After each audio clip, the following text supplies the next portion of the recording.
What's up everybody, Tiakim here with Sew Yeah Quilting. In today's video, we're going to show you how you make this amazing illusions quilt with special guest, Kris O'neill from Sew the Distance. Hi everyone!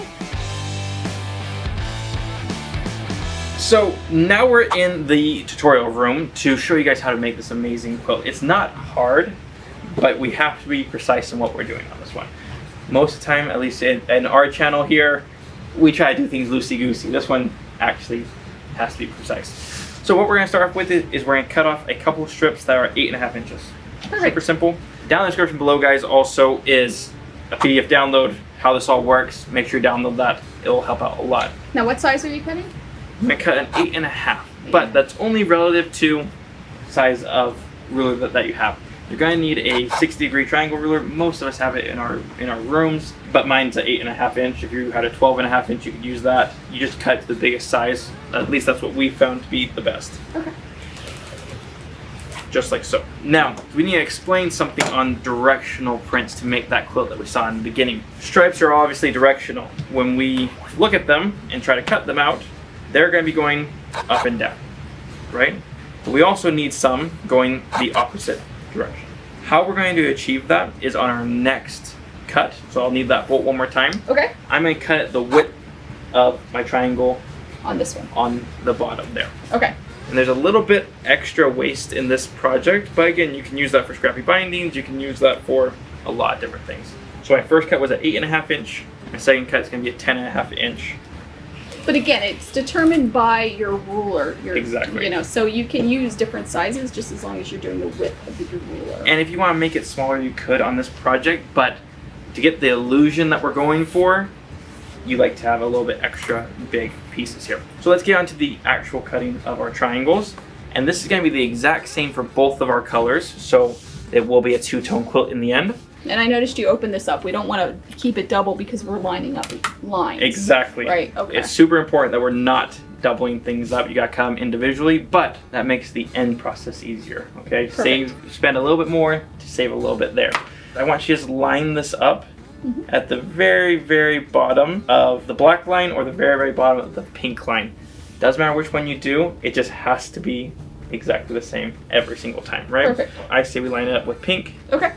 And this fabric looks so nice. Beautiful, right? This works so well for this. And to the pink, right, neon colors. We didn't know what to do with neon colors. And then it dawned on us that this was the perfect pattern for it. We're gonna turn this. Awesome, look at that. Keep in mind here though, what we're doing. I've got a black tip right there. We have to make sure that all of our projects have a black tip. So that'll be both in the pink and in the green. It's just being for accurate. both of them. Okay. Right? It's just about being accurate. So you're going to slide that down, line it up, cut it out again. Same thing. Rinse and repeat. Okay, we got that black tip at the top. Absolutely. Look at that, that's not bad. It's not bad. You could get some small squares out of that. Use your scraps, right? Absolutely. This is not hard to do by any means, but there is a lot of cutting involved Right. to be able to get this perfect. Absolutely. We've got our horizontal lines now, which is what we need for half of the block. And the other half of the block, we need up and down lines. We're going to take it and we're going to line it up with our row, and there's a center lines here that will line up perfectly with your stripes. You can use any stripe out there. You just have to figure out how you're lining it up. That way it's exactly the same the whole time. So it needs to be exactly the same on either side, right? Of Yes. that line. Got it. Yes, or more than anything that you're just doing the same cut every single time. Got right? it. Okay. Oh, look at that. Perfect. And This then was made for this. it was made for it, it feels like, right? And so we're going to go ahead, snip, snip, And go from there. and then we'll go from there. Okay. Perfect. Now when you flip it, Okay. what's going to happen is you just have to move one line over. Ah, okay. That way you stay on that black line Got it. all the way through the project. So yeah, there is a little bit of waste there, but it's for perfection. Okay. There we go. Okay, now you can make this quilt as big or as large as you want. For the quilt that we're making today, we're going to use up 2 yards of fabric doing this method. So 2 yards of the pink, 2 yards of the green. And how big simple. of a quilt will that be, do you know? It's going to be like lap size, just over lap size. So it's not crazy big. But again, we're going for an illusion, a trick on the eyes, which makes it such a fun quilt. Okay. So All right. again, we've got our horizontal. These ones are going to be our verticals. and we are going to open it up. That way we can stay accurate with it.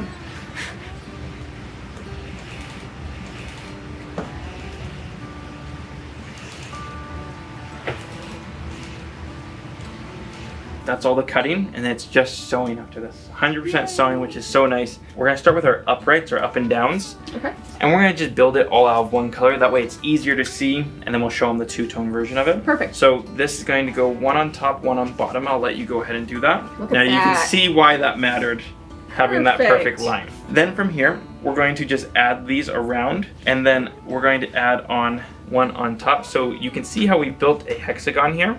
When we add in our other pieces is when it gives you that illusion that we're looking for. And then this guy goes here, so on and so forth, right? It's going to give it an illusion. Let's talk about the illusion though. People will see the square very easy when it's color on color, okay? But you can add more illusion to this by rotating out some of the colors here. So for example, if we take this guy out, and we'll just do a little switcheroo here. Obviously it's a clear as day diamond sitting in there. Some people here... This one's wrong. Oh, thank you. Some people now will see diamonds or hourglasses, Oh yeah. right? Some people, depending on how big the project's getting, will then start to see the squares. Squares like that. That's the mental game of how it's tricking the eyes. Is some people are going to see this, some people are going to see that, and depending on what angle you're looking at the quilt, that's how it's going to do that. So what we're going to do next though is we're going to gather this all up, take it to our design boards, lay it out on the design board so everyone can see the kind of effect that we're going for, and then we're going to start sewing. Perfect. This is probably past my Capability? Yeah, Right. me too. Obviously, looking at it on a design board is way easier to see the pattern here. So we got our diamonds, we got our hourglasses, and then if you look right in the middle where all the blocks are coming together, you're getting this rippling effect. Now, it's not going to be 100% perfect. Not every single line is going to line up perfectly. It's just that center point that really matters to give you the illusion of those squares, which is super pretty. So next steps here are, we're going to just take our triangles, sew them right sides together, start creating rows, and then we're going to show you kind of as we go along. So we're going to just put right sides together and go ahead and give it a sew, 1/4 inch seams. I think that also it's important to see how these are opposite. So this is vertical, this is horizontal, vertical, horizontal. That can help you making sure you're getting everything right. Absolutely. And it's not a complex pattern. It looks so complex in real life, but it's super, super simple.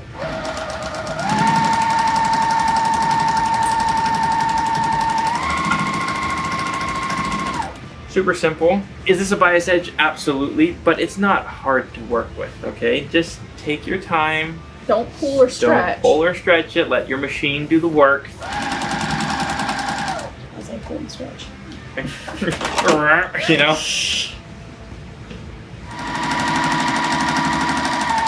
So obviously here, guys, super easy to do. It does need a little bit of pressing, so I'm gonna go ahead and do that here. So let's get this all finished and get it done.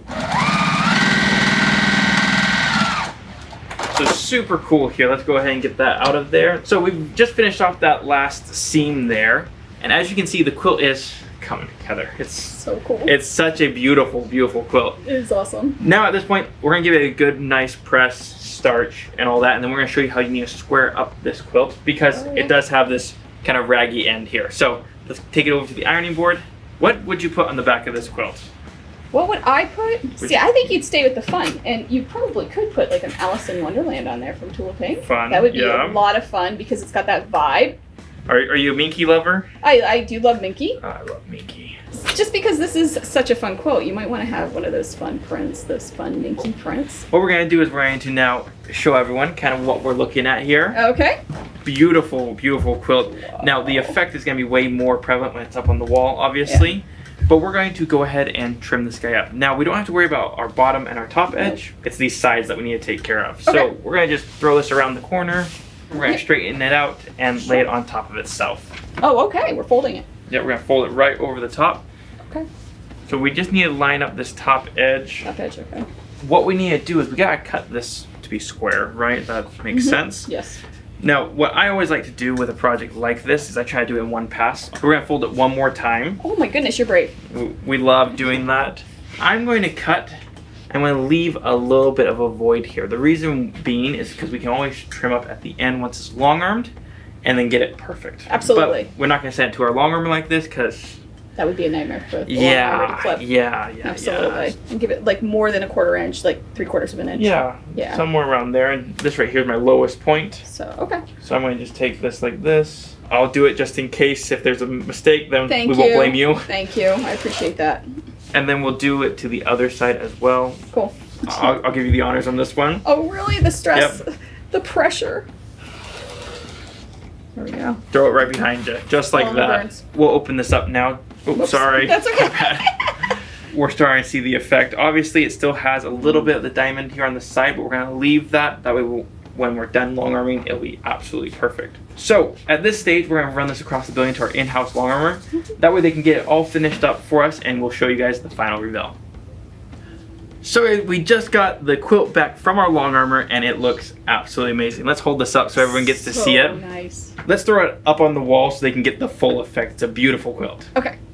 So now that we have it on the wall, it is absolutely a gorgeous quilt. And I want to point out kind of the illusion of this, just so everyone can see at home. You got the diamonds right here. Nice green diamond, nice pink diamond there. You also have the hourglasses, which is super cool. Got hourglass blocks. And in the dead center, where all of them meet, you can see how you can see the rectangles forming. So it does trick out the eye, which is super, super fun. But what do you think, Kris, on this one? I love it. I want to make one. It's so fun. Cool. It was fun to make, and it was fun to see it all come together. I can see it, you know, like in a kid's room. It would be great for, like, you know, a game room or something like that. Absolutely. Throw some Inky on the back. Oh, you're going to come up with this? This is so cool. It's so much fun. But with that, guys, we hope you've enjoyed today's video, and huge shout out to Kris from Sew Yeah Distance for being here and just having this moment with us to make such a beautiful quilt. Thank you so much for having me. This has been amazing. What a wonderful experience to be able to work on this quilt with you, and Absolutely. so much fun. Absolutely. And guys, if you haven't already, make sure you check out Sew Yeah Distance Kris on YouTube and all the other social media platforms. We'll put a link down in the description below to make sure that you're following her. She's amazing. And not only that, while you're down there, print out the free pattern, right? Make this quilt. It's amazing to have. Thank you so much, guys, and we'll see you on the next one.